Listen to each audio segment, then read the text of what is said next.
Hey, Break Timers, it's Patrick McMullan, and welcome back to another episode of the Break Time U podcast. It's episode 75, and our guest, Alan Schaefer. We're going to do a little tribute to Ozzy Osbourne, some more fun and excitement as always, and teaching you how to let go. So listen in and enjoy. Hey, Break Timers, it's Patrick McMullan, and we are back with the man who coined the phrase Break Timers, Alan Schaefer. Welcome back to the Break Time U podcast, my friend. Oh, oh, this is a get to. This is exciting. I have no idea where we're going to go today, and that's the hook. But we're Well, going somewhere. we have to start it off because here's the reality. You are a music aficionado, and did you see the salute by Carrie Underwood to Ozzy Osbourne? I did not see the salute, and wow, what an unusual suspect. That is fantastic. I admire musical talent. If I ever could go back in my time, I'd learn how to play the piano because I got great typing skills, and I was told that anybody can type great can also be a great piano player. And the reality, I never picked it up. Should have. My mom would love it if I did. But when you look at great musical talent, Carrie Underwood's salute to somebody I think is one of the most unique human beings and musicians of all time, and Ozzy Osbourne, it just demonstrates something that I've heard a little bit in the last couple of years. And music is nothing more than those twelve notes just played in a different way. And Ozzy Osbourne, a guy unlike anybody that you could Man, possibly imagine. I have fond memories of seeing Ozzy. I saw him with Jakey Lee on guitar. I saw him with Zach Wild on guitar. As a matter of fact, my band Shameless is playing in San Diego soon, and I went in. We had our first rehearsal in a month, and I texted them yesterday. I'm like, we're doing a Black Sabbath song. We're not, and so we're doing Paranoid. So now I got to learn the lyrics to Paranoid by next Saturday. Wow. That you have to. I mean, it's almost when you think about it, just somebody, you and I are very close in age. And Oh, when you think about we in the yeah. last 48 hours, they say it comes in threes, and we Oh, saw a big piece of our generation. and by the way, another one, Chuck Mangione today. Oh, And a lot of people wow. don't know it feels so good. Ba-na-na, ba-da-da, ba-ba-ba-na, ba-na-na-na-na. Flugelhorn, Chuck Mangione. So Chuck Mangione, when you think Hulk about Hogan. Hulk Hogan passed away, that was just Was uh, it Jamal Warner? Jamal Mars Warner, you're just like, my goodness. It's And crazy. that's all our youth. That's all our 80s uh, growing up. And Ugh. I'm from Minnesota originally. That's where Hulk Hogan made his mark. His first mark was the AWA. And to hear that news today, and just larger than life people, Ozzy, you just how many times did I sit and I still will listen to his music and exercise to just ramp it up. But what an amazing legacy that people leave, you know? You know, what matters at the end is how many do you touch along the way, you know? And I mean, that's love him or hate him, someone like Ozzy left his unique mark. Well, he's when it comes down to it, he was true to himself. He was comfortable in his own skin, didn't care what other people thought of him. And that's a really, you got to admire that. If And nothing else, he yeah, was and who he by was. the way, as one that works with teams and someone who gets, engaged to evaluate, hey, is this person really good for the team or not? Like Ozzy got kicked out of Black Sabbath. Yeah. He started Black Sabbath and he got kicked out of it. It's kind of like founders, I always joke around here for banding. It's like, when if we had a board, they would I'd be the guy that gets fired. It's you got to be, the screw you have loose to start a company, like the grit and the tenacity and the ambition and the stomach is not always the same to grow same skill set to grow, you know, the company. It's fascinating. Well, one of the beauties is a great leader, and I'm sure you would say have taught this is there's leaders, and I heard this from a very good friend of mine, a great leader who was National Sheriff of the Year. If you're listening, Paul Laney, I still take this to and think about it often. There's leaders that lead from the front, and there's leaders that know when to stay in the pack, and then there's leaders that know when they got to get off the road and stay out of the way and let the machine do its thing. Some people struggle with that, and I would imagine in your teachings and everything you talk about that part of bringing people together is that. So, this makes me think of something. So, this idea of letting go. So as human beings, we really suck at letting go. And part of letting go, especially like for me as as a recording artist and a writer, we get ideas, and you know, and sometimes we latch on to these ideas and we can't let go of them. Like there's like a pride of authorship. There's a, oh, this is the right way.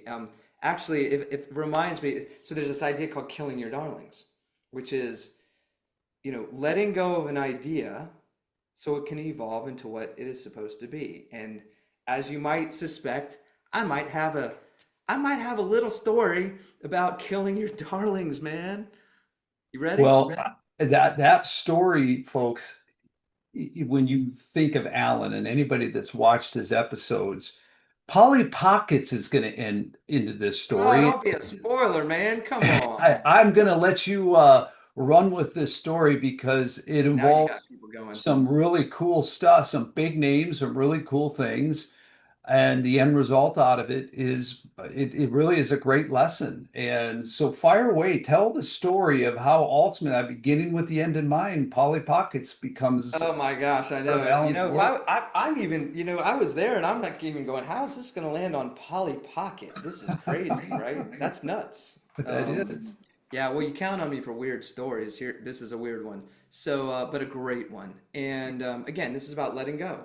So Right. something can evolve to achieve the potential and value that maybe it's meant to be destined for. So, I won the United Kingdom songwriting competition years ago, and none of the record labels cared. So I thought, who will care about this? I go, a publishing company, a music publisher. So literally, this is my calculus. I go, you know what? I won this contest in the United Kingdom, big contest. Paul McCartney was a Beatle. I'm going to call someone in McCartney Publishing. That was literally how I thought about it. It's like throwing a dart at a dartboard. So I go online and I look up McCartney Publishing and I see all these names. And I see this name, Jessica Bumstead. And I go, I dated a girl named Jessica who I was quite fond of, so I'm just gonna pick this person. So I call the 212 number and I said, Jessica Bumstead, please. And they said, sure, may I tell her who's calling? I said, yes, Alan Schaefer, one moment, please. I'm like, I'm in. What? Are you kidding me? Like, really? This is too easy. And it was. And then they come back and say, well, I'm sorry, sir, she's not available. I said, well, may I have her voicemail, please? And they said, absolutely. And they put me through, and this is the message I left. Hey, my name's Alan Schaefer. I'm a singer-songwriter. I have a band called Five Star Iris down in Atlanta. I won this huge songwriting contest in the United Kingdom. I won for the rock category, a song called Let It All Out. And I don't know, I just figured with Paul being a Beatle and stuff, that maybe someone in your building might dig what I do. And I would be shocked and thrilled to hear from you. And that was it. And so I'm like, I'm never going to hear from this person. Right. And a little bit later, the phone rings and I got an old school caller ID, a little box, and it says MPL. I'm like, MPL. And I answer, and it's Jessica Bumstead from MPL. And I'm like, holy cow, someone from McCartney Publishing is calling me back. Like, talk about a cold call, man. That was cold. And so she said, I'm not in, she's like, look, we're not really looking to sign any writers. I said, that's okay, but can I just send you my stuff? Because someone like you can maybe just tell me how I can get better. And for the next probably couple hours, I'm sending her stuff. She's like, this is great. She's like, and so then she invited me up to write with some of their writers and some people and some writers she knew. And so I go up to try and write the hit for Five Star Iris that's going to get us to the promised land. And we're down in the Lower East Side or Soho, somewhere like that in New York, and working on the song. And I come back and I get a call one day from one of the writers. He goes, "Hey, how you feeling about the song?" Now, mind you, I went up there with I'm gonna leave with a hit song that's gonna get Five Star Iris to the promised land, filling arenas. So Right. I was very dug into the notion that there is no way in on God's green earth that we are not going to write a song for Five Star Iris. So I said, I feel pretty good about it. Why? He said, well, there's this artist named Jordan McCoy. Now, here's the other crazy thing. You ready for this? Yeah. On Puff Daddy's label. All right? I'm just going all, so like, and yeah, not a great thing to say these days. Right. Um, and so uh, they said, I think we could take this in another direction. And I remember being so twisted about it and saying to my wife, like, what are they doing? This is crazy. I was so pissed. And she basically jokingly goes, hey, well, let's look at all the platinum records on the wall. Oh, wait a minute, there aren't any. Like, hey, just who cares? Just let it be. Ha, Right. yeah, get it? Let it be. And Let it be. How ironic, huh? yes.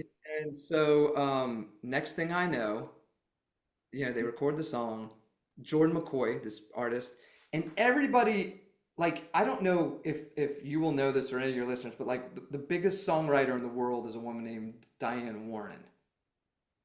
No, I didn't. Diane Warren had a song, like she wrote Don't Want to Miss a Thing for Aerosmith. Like she's Okay. huge, right? Like her catalog is nuts. She had a song on this record. I had a co-write on this record. Other huge songwriters were on this. It was like it became a calling card. It opened doors. But here's the crazy thing. So we record the song and it's sugary sweet pop, and I'm like, oh my goodness. And then the unthinkable happened. Mattel calls and they're like, they want to license the song for a Polly Pocket DVD. And I'm sitting here going, in my rock and roll coolness, there ain't no way that I wrote something that's going to be on a Polly Pocket DVD. And here's what I will tell you. You see this? This is the Polly Pocket DVD that has Rock and Roll Girl. You will notice I have never opened it. I've never listened to it or watched it because I still can't believe that that actually happened. Now, they paid a very decent sum of money for that. And it's funny. I'll never forget my wife saying, "Oh, you can make money doing this." So not only was this a very substantial financial reward, it opened doors for me. I did a one-off publishing deal with a woman who was married to a huge uh, producer named Howard Benson, who did Hoobastank and Chris Daughtry, and next thing I was known, I was submitting songs for them, and all because I let go and I killed my darling. That the Polly Pockets. Now, I'm going to tell you, folks, that is going to probably be the outgo music for this Oh no. episode without question, because I'm going to go find that. And you got to remember, I'm a dad of four daughters. I have a 9-year-old granddaughter as well. So I'm sure that we will find it. And who knows, I probably have listened to that at This some is, point. yes, her first full-length movie. It's on here. Well, I know that probably somewhere in storage in this house that I have. I'm guessing there is some Polly Pocket stuff still left over somewhere, and I am going to go find that. But most importantly, we again, as father of four daughters, in that timeline, I'm guessing that that's out there somewhere. Oh yeah. And I look and forward to it. yeah, and here's the thing for those of you listening, we're not good at letting go. Sometimes we have to, if we're really lucky, we have people around us who will keep us honest, who will expand our perspective. It can be a friend, it can be your significant other, it can be your neighbor, it could be whoever, or it could be a coworker, but who's the person that is challenging you to let go in a way that ultimately has the ability to serve you? We're not taught how to do that anywhere. There's no class we take ever anywhere where someone goes, there's going to be times where if you can just let go and get out of your own way, you're going to experience mind-numbing, holy cow success because of it. It is, and I think about, I literally have listened to you, and as this, you're telling this story, and I'm thinking to myself, just okay, put myself in those shoes. Where have I got in my own way? Where have I won? Where have I lost? And when you think about those times, did you let go? I would tell you sometimes I let go too much, and there's times where I didn't let go at all. And uh, probably the biggest loss in my life was because I did let go of something, and professionally, and the biggest win is not letting go of this vision that I had and saying, we're going to go make this. And boy, it's made. And so there's, comes down to what advice would you give to somebody to say, check your ego, look yourself in the mirror. What would be the questions you would ask so that someone, should they or should they not? Well, so I think we got to look at a couple things. So letting go is also driven, not letting go is driven by the fear of the unknown. So when there's a lack of clarity, our brain fires from the same place as mistrust. And so that uncertainty doesn't feel good for us. But there's another thing that makes it really hard for us to let go, and it is the fallacy of sunk cost, personally and professionally. Oh no, no, I can't let go of this car. I put so much money into it, but you're going to keep doing repairs. Oh no, I can't walk away from this terrible relationship because we've got so much time in it together and we've been through so much together. Oh, I can't move on to this other product because we spent so much money. Market doesn't care about it, but no, so the fallacy of sunk cost is one thing.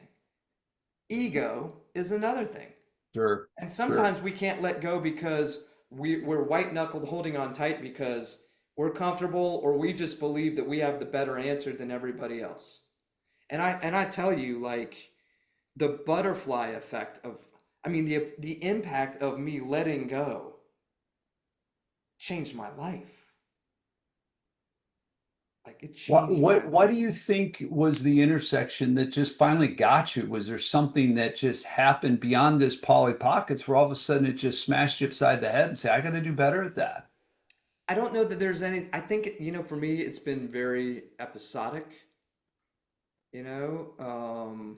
I think we all get to our own place where we go, at what point do I continue on with something? Seth Godin, who's one of my just biggest influences in the world, and for those of you who don't know Seth Godin, he's just, I mean, he's sort of like this. They call him like this godfather of, like, modern, digital marketing. But he's a humanist and an entrepreneur, and just I mean, his thinking has impacted me enormously.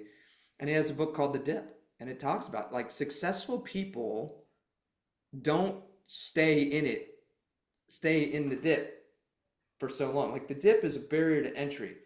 So, Sure. like, at some point, at least entrepreneurially, you go, I'm in this dip. It's either I can fight my way out of it, I can strategically get my way out of it, or I'm going to pivot. So successful people pivot and they let go. And so when you see the Ted Turners of the world, these big, huge, successful billionaire people, like, you hear about the successes. What you don't necessarily think about intuitively is someone has had to let go of things along the way. By the way, even in a band or in a business, the people that you start with aren't necessarily, or a team aren't the people that get you to the championship or the revenue or whatever. And that is really, really tough for us. And we we come up with attachments for all kinds of reasons, Sure. and it makes Sure. it hard to let go. And so what I would say to anyone is, what is there something that you've been trying to let go of? And how's that working so far? And if it isn't, who are you tapping into as a support system to make sure they catch you when it feels like you're falling? Well, there's that saying out there that says your future is heavily dependent on the five people closest around you. Hmm. And so they're going to determine your path. And now that can be a couple different buckets, but if professionally you're surrounded by people that have just always underachieved or always blaming somebody else, they're going to blame you or already are blaming you for where the hell you're at. Yeah, And something that you've talked about, and there's a phrase that I like to use is live your life like you've got a bet placed on yourself to win. And oh if yeah, that bet, if you're surrounded by anybody that bet's not going to cash in, then get rid of them. yeah, Be willing to, part of someone asked me once, and it hasn't ever been discussed. Patrick, what the hell's with the lion that's in your logo? What has really anything to do with there's two meanings behind it, but the most important one is why does a lion roar? And because they can. They're the biggest animal and the king of the jungle. They're not afraid of anything. And when I started this journey in my life, I just said, I'm going to bet on myself. I'm going to be the lion, and I don't care if nobody wants to come along. I'm going to get to where I want to go, and I will find people like you. That's how we came together. yeah, It's someone that says, you know what, I see your vision, and that we can influence people's lives yeah, in the short period they're sitting in a break room. yeah, yeah, We can help them, and where I love what you do is you went down a road to influence corporations yeah. with music. And who would think of that? But you did it. Yeah, it's so interesting. I tell the team here all the time. It's like we're going to bring music to the workplace in a way that no one's thought about, and not in a kitschy way. Like, look, we're behaviorists.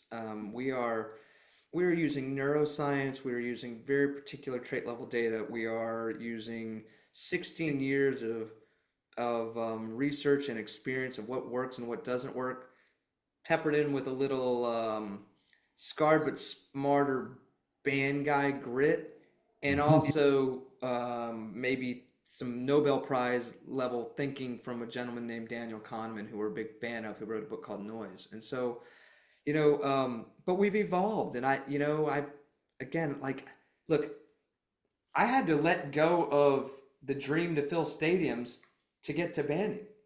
Like I Mhm. always thought I was going to make some level of impact in the world with music. But I had to let go. I had to let go. Like I'm still like, I'm like 43 and I'm still going to make it. Yeah, probably not. Not that it's not possible, but like you let go. And the more that I let go of the that dream of I'm supposed to be this, I'm supposed to, I'm addicted and attacked to this attached outcome that has been in my psyche for years, right? It's almost like this existential crisis in exercise. But every time I let go a little bit of the old band thing, the banding thing kind of went boop, boop, boop. And now we're 16 years later, and we've gone to work with NASA and Netflix and Verizon and like just all these like unbelievable companies, and it's very specialized what we do, but it's fun, and there's no way that I sit here with the stories that I have or the perceived lessons, perspective, or wisdom without having let go plenty, fallen on my face plenty. And what I would say is this for those of you watching, letting go is uncomfortable. And if you're not uncomfortable, you are not growing and evolving. Success is never comfortable.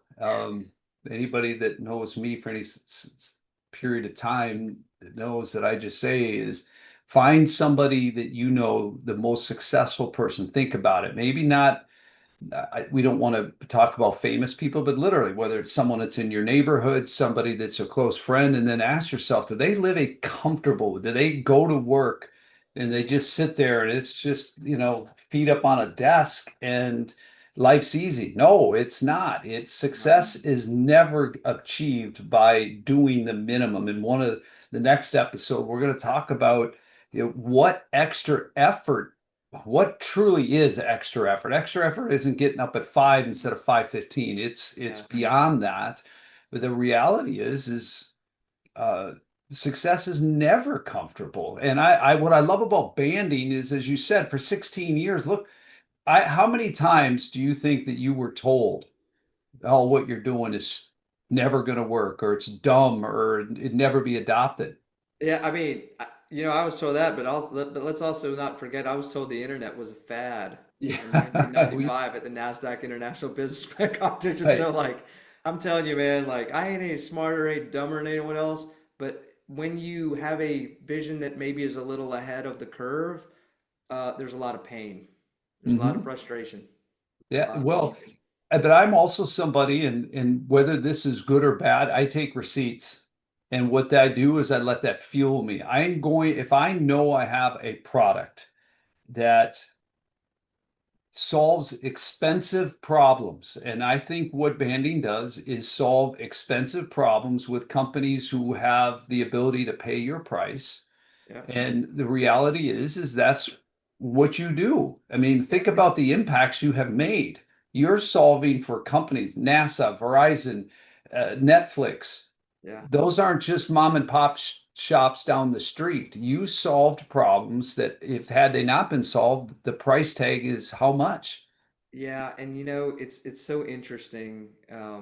It's taken a long, long time for us to get the mix right, even how Sure. to of just the approach and the methodology, which is essentially the product, right? Yeah.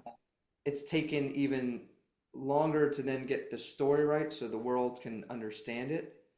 And ultimately, I've became maniacal about the people friction that we experience is insane. And like I just spoke to a head of sales for at someone in an organization where like there's this expectation that the sales and ops people are supposed to like have some great level of partnership and work together in a way that makes sense. And I when I ask the question, I already know the answer. I'm like, okay, so you got that listed as a bullet point of an expectation, but what is the how? Sure. There is no how. Sending someone through another personality assessment, whether it's ours or Myers-Briggs or DISC or Insights or any of the other ones, like that just that's not solving the problem. It has Right. never solved the problem. And so we're just looking at the problem very, very differently. And I'm also humbly, I am very grateful to be in a place now where I don't waste any time dragging people uphill. If you don't get it, if you want to stay stuck in the matrix, good, do it. How's that working for you so far? I wish you luck. You know, It's an expensive problem that yeah, they it's are like the problem. if you believe that you can't solve these problems, I think you have I think that's a victim-like stance. I just think people don't understand the problem. And so but again, this isn't work for us or for me. This is my passion. Like I'm literally I consider myself and us to be literally in the business of harmony. And not in a fluffy rainbows but like harmony. Like how do you achieve harmony? And harmony doesn't mean everything's shiny and perfect, but harmony. Like, who doesn't want that?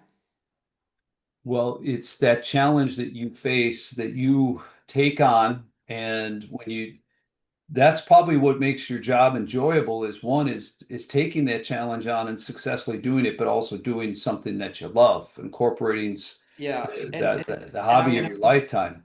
I'll tell you something. You mentioned something about extra effort, and my thing is this: um, I'd rather fall on a sword than not make one of than underdeliver for anybody that is going to bet their career on my silly thinking. You know what I'm saying? Like Sure. I will tell you the relationships that I have with the people that have hired us along with they're all like if I put them all in a room, they're the most unbelievable people. They are great leaders with great hearts, but are all about getting stuff done, but not at the expense of people that are curious and have grit and have made their own way and had nothing handed to them. And it's just like I mean, they're just people that I like and enjoy spending time with. And like I love one of my favorite things to say to like when I like we'll be at a dinner, I'm like, hey, I got a question for you. And they'll go, what? I go, are we working right now or are we living? And they're like, ooh. I'm like, there's the answer. That means we're doing it right. Well, I'll tell you this is that when I look at what you just said right there, I'm thinking the last couple of years for me personally. I wish I felt this way for the last 30 years. I because know. the level of joy that I have doing what I do now and the reward that I'm getting is 100x anything I've ever done. Yeah. And doing this. Now, someone would say, "Are you?" They're not working; they're just BSing and having a good. No, this is work because it's enriching people's lives, as you said, and no pun intended. We're banding people together. That's what you do. It's funny. It's productive, and Yeah, it's productive. It doesn't have to feel like work. exactly. I mean, I, I'll work 16 hours in a day, and I yeah, don't feel like I've been stressed all day. yeah. Whereas, yeah, I used to But do again, but eight again, it's hours for important. like pulling teeth. Yeah, but again, it's important for people watching to go, yeah, that's easy for you guys to say. Yeah, well, you put in this much, so you let go of all the things along the way, and Yes. you get out of your own way, and you get punched in the stomach, and you get back up Rocky Balboa style 1,000 times, and people tell you your stuff is crazy. I mean, it's just how it is, and that's the thing. It's not, like entrepreneurship is not for everybody because like it's sort of it's you against the world until it's you with the world. Well, when you think about it, no matter what people do for a living, whether they're an entrepreneur or they're working as a line worker at a factory, bottom line is if you want to take joy where you spend 80% of your waking time during the work week, then letting go probably is that. If you don't like your boss, let it go because at the end of the day, that person's your boss. That's not Yeah, going to change. They're not going to go away. The odds are more likely you're going to go away if you don't let go of that. And it doesn't mean, and it's something that you've talked about in the previous episode, is find your voice. yeah, Then maybe you have to find a different way to communicate so that you can at minimum enjoy your job and your boss is meaningless or your coworker who drives you nuts. Find your voice so that you do count. And but at the end of the day, let it go. absolutely, Uh, absolutely. and and so, So that's the well, challenge. That's the that challenge. is the so for me, where you know the drill, I'm going to challenge you for a little. Somehow, I don't know if you can in your break time minutes incorporate even an Ozzy Osbourne something or another as you think about it. As I go through my break time minute, and I'm really am going to hit on the letting go factor because something you said is, it's better to let go of something and not spend 10 more years or 10 more months or 10,000 more dollars. Let go and go start and take 2 years and make everything Yeah, you want or spend 2,000 and get you to where you want to go. So don't look at it as, I've spent 2 years already. Don't waste the next 10 years in something you shouldn't be. yeah. So You know what? that's my break time minute. Alan, you All know right. the drill. Here's what I'll say. You know what's on the other side, the very other side of that fear of letting go? Freedom. That's what's on the other side. When you let go, you're free. Think about that, y'all. I.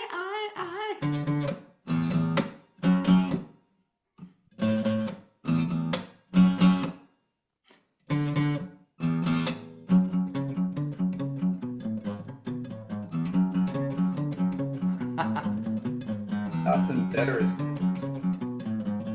Like sitting and you're going to do a bench press and you're lifting out the big having a while.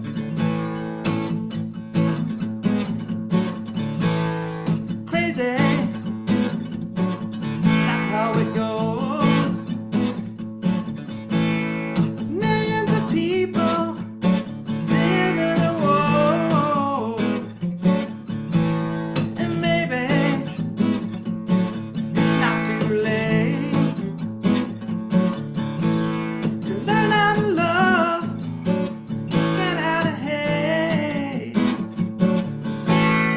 Break That time. is awesome. What do you think of them apples? I would have gone like this. I could have taken out I don't have a lighter. I don't even think I have a lighter in my house. So I could have done the cell phone. Alan, that was awesome. So Alan, they have to know how to reach you. Most people watching this probably do, but how can they find the Yeah, so find me information? on LinkedIn, Alan Schaefer, AlanSchaefer, CEO of Banding People Together. And you can directly, Alan, ALAN, at bandingpeopletogether.com. I would love to hear from you. It's so funny. I was out on the road with some clients and I was in some break rooms and I'm like, I spent a lot of time in break rooms along the way. I wish I'd had something like this to watch. Well, Alan, we're looking forward to having you in the next episode. Thanks for joining this one. Break Right on. timers, what do you have to say, Alan, to them? Rock on. We hope you enjoyed this Break Time U podcast. To learn more about Alan Schaefer, visit bandingpeopletogether.com. And to hear more episodes from Alan and all of our guests, visit breaktimeu.com.